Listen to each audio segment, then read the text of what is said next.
Alright, so I'm just going to give a brief overview of a little project I've been working on the last couple weeks. Uh, Live down south where you don't always know if you're going to have power during a storm, so had a hurricane come through and several days of no electricity, so I decided to invest in a generator. But I have no garage and I really have no covered area to store it. So I was going to need to purchase something to store in the off seasons and protect it from rain. And so I looked around on some different options and saw this trash can shed that you can get at Sam's for pretty cheap. And then I started looking around on YouTube and got myself in trouble as far as all the options that people have come up with to make these plastic little storage sheds into generator run sheds. And so I kind of got my gears going, and that's what I've been working on for a while. Kind of took the best solutions of everybody on YouTube and combined them into what I think is most effective here. So as it ships, it's just the plastic, plastic shed with the lid, and it opens the top, and you have two doors, and you got a place to insert a lock so you can interlock all the doors together. So I went and got some really cheap concrete pavers. I think they were like $1 a piece. Got that at Home Depot. And then on the air intake side, just got I think it was a 14-inch air register. And what you're looking for there is one that's flat like this on the edge.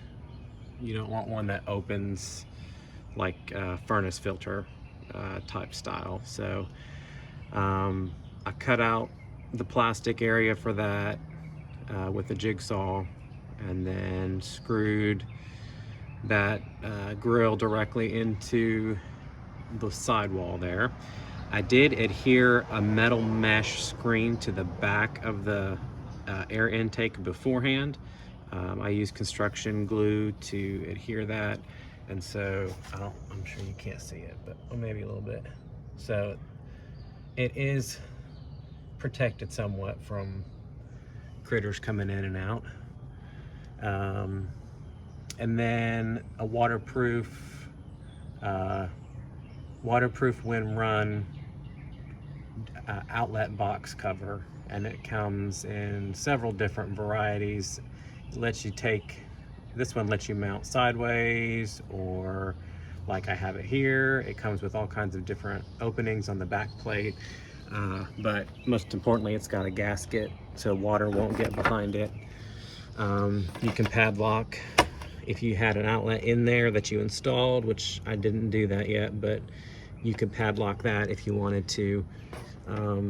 So you can open up your box and take your generator cable, and it should just fit right through.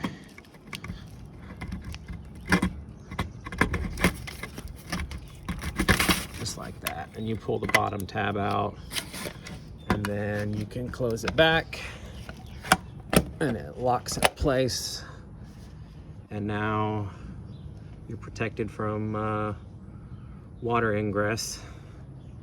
So that was a good find, I thought.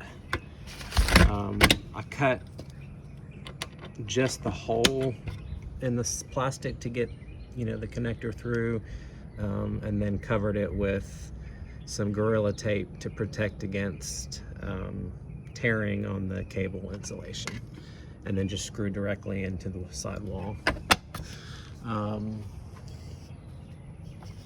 So on the other side, did a louvered attic fan. This is a 12-inch 115 volt attic fan. It's louvered, so when it's powered off, it stays sealed. There's little felt weather sealings in there, and then when it gets power, the fan starts, it opens up and allows for hot air to exhaust. Biggest thing to learn there was overcut the hole so that the fan could mount back in. Yeah, I missed it a little bit.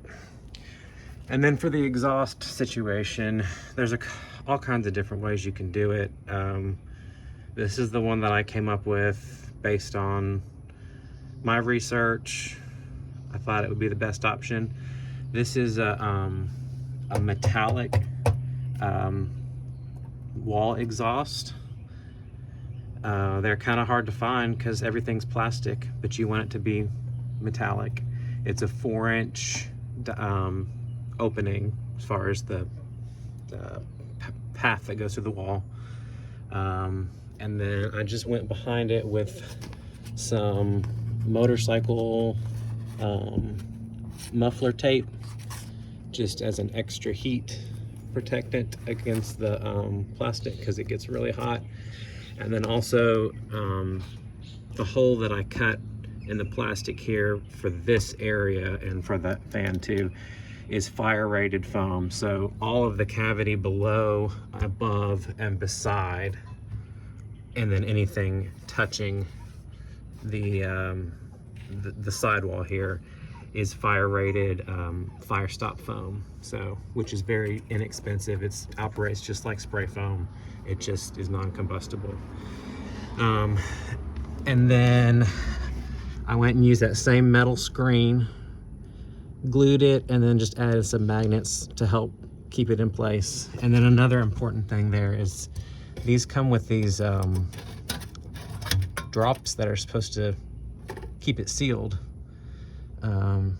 designed for the airflow of a dryer, which you're not going to get that on an exhaust. So I got a really strong magnet, put it on the edge, and then store it in the up position. So it's always open, but it's got that metallic screen on it. So that's the exterior. Then I did add a battery saver solar charger, trickle charger. It's not hooked up yet. I've got to do an extension to get it long enough, but that's what that is. So you open it up. There's lots of different things you can do on the inside. I just went with this heat sheath. It was a really good option. It was cheap. It'll hold up to a good bit of heat.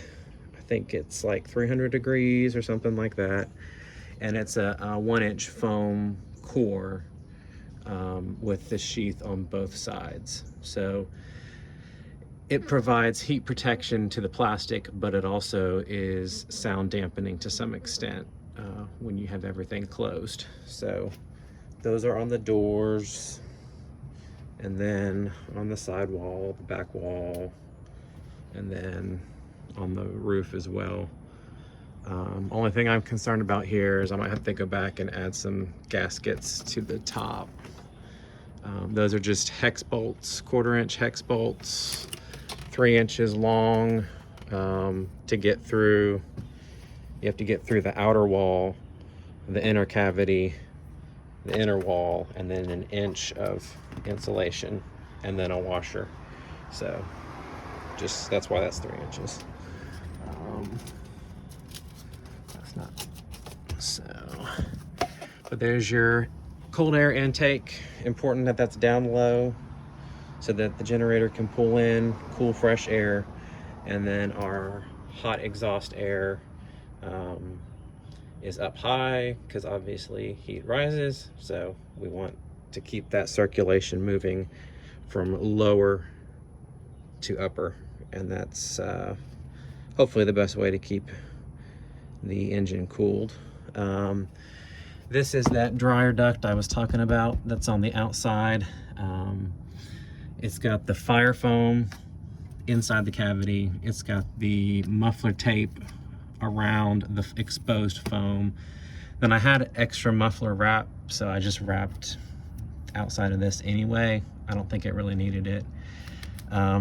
But the trick to the whole thing was to then find a 3-inch semi-rigid duct. And so it's smaller than the exhaust, and that allows you to wrap that semi-rigid in this heat protective. It's insulated, it's got a heat sheath on it, so it's wrapped all the way from end to end, and it butts up against the screen on the other side. And then I did a 3-inch end cap that you would use a kind of like a worm gear type clamp to create the ending part, and then used a jigsaw to open up. I don't know if it's still pretty hot. I cut out basically the diameter of the exhaust of the generator on that metal end cap, just a little bit bigger, just enough to slide it in there. The adhesive does not like the heat very well. But then went back with that exhaust muffler tape just to keep the insulation in place. So yeah, so when it operates, the first circuit on is the fan. I've had it running, so I don't have to do anything as far as the priming or anything like that. But so we'll turn it on.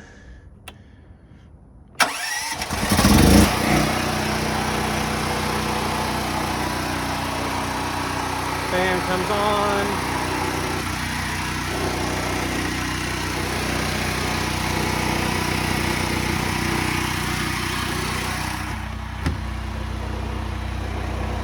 So the fan came on automatically. As soon as you get power, you're going to have that fan on. And it really isn't moving a ton of hot air because your exhaust is directly vented here. So that's where really high temperature is. Probably what I'll do is put a brick or something right here because the heat's pretty extreme coming out of there. And I don't want to start some kind of ignition down here. But yeah, and you can tell it's a lot quieter to operate in that configuration. That's kind of just a bonus for me. But that way you can run it in the rain. Should be watertight. It can be stored in there and ready to roll.